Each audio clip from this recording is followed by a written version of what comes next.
Olá pessoal, hoje vamos continuar os nossos estudos sobre funções inorgânicas. A aula de hoje é sobre bases.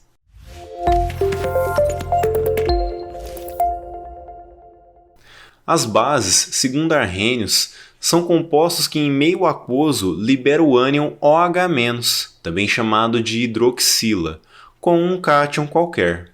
As bases são compostos iônicos. Eles sofrem dissociação iônica. Eles possuem um sabor adstringente e também são eletrólitos, conduzindo eletricidade. Na aula de hoje nós vamos ver a nomenclatura e classificação das bases. As bases podem ser nomeadas da seguinte maneira: hidróxido, D, mais um cátion correspondente. Desse modo, um exemplo de base é o hidróxido de sódio. As bases, nas quais os cátions possuem número de oxidação variável, possuem uma nomenclatura especial. Para o menor número de oxidação, nós nomeamos hidróxido, D, o nome do cátion e o seu respectivo número de oxidação, ou se não, hidróxido mais o nome do cátion terminado em oso. Para o maior número de oxidação, nós nomeamos hidróxido, D, o cátion com seu respectivo número de oxidação, ou hidróxido, o nome do cátion terminado em ico. Dessa forma, o ferro que possui um número de oxidação mais 2 ou mais 3 fica assim. Para o número de oxidação mais 2, hidróxido ferroso ou hidróxido de ferro 2. E para o número de oxidação 3, hidróxido de ferro 3 ou hidróxido férrico. Bom, e como vamos saber qual que é o número de oxidação daquele cátion e se aquele cátion possui um número de oxidação variável? Bom, nós podemos consultar a tabela dos cátions, nas quais temos os cátions monovalentes, bivalentes, trivalentes e tetravalentes. As bases também podem ser classificadas com o número de hidroxilas que elas possuem. Com uma hidroxila é considerada uma monobase, com 2 hidroxilas, dibase, com 3 hidroxilas, tribase e com 4 hidroxilas, tetrabase.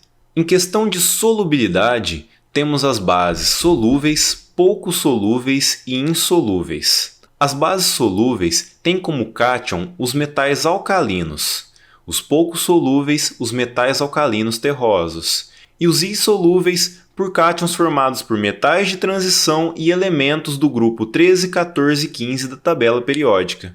Bom, agora que nós sabemos os conceitos sobre as bases, vamos fazer uma questão. Com relação às propriedades das bases de Arrhenius, é incorreto afirmar: A. O hidróxido de amônio é uma base não metálica, bastante solúvel em água. B. Os metais alcalinos formam monobases com alto grau de dissociação. C. As bases formadas pelos metais alcalinos terrosos são fracas, pois são moleculares por sua própria natureza. D. Os hidróxidos dos metais alcalinos terrosos são pouco solúveis em água. E.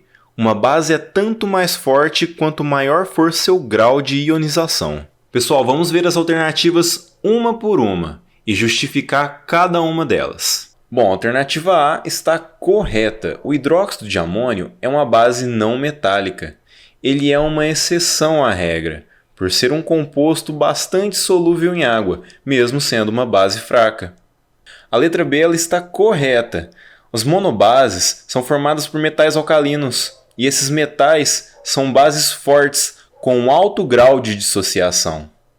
A letra C está incorreta. Os metais alcalinos terrosos não são fracos. Os metais alcalinos terrosos possuem um alto grau de ionização. Eles são pouco solúveis em água. Eles são compostos iônicos por sua própria natureza. Bom, como nós vimos nos graus de ionização das bases, os hidróxidos formados por metais alcalinos terrosos são pouco solúveis em água. Dessa forma, a letra D também está correta. Uma base é tanto mais forte quanto maior for o seu grau de ionização. Dessa forma, a letra E também está correta. Dessa forma, a alternativa incorreta e que devemos assinalar é a alternativa C. Pessoal, não se esqueçam de fazer as suas anotações e espero vocês na próxima aula. Até mais!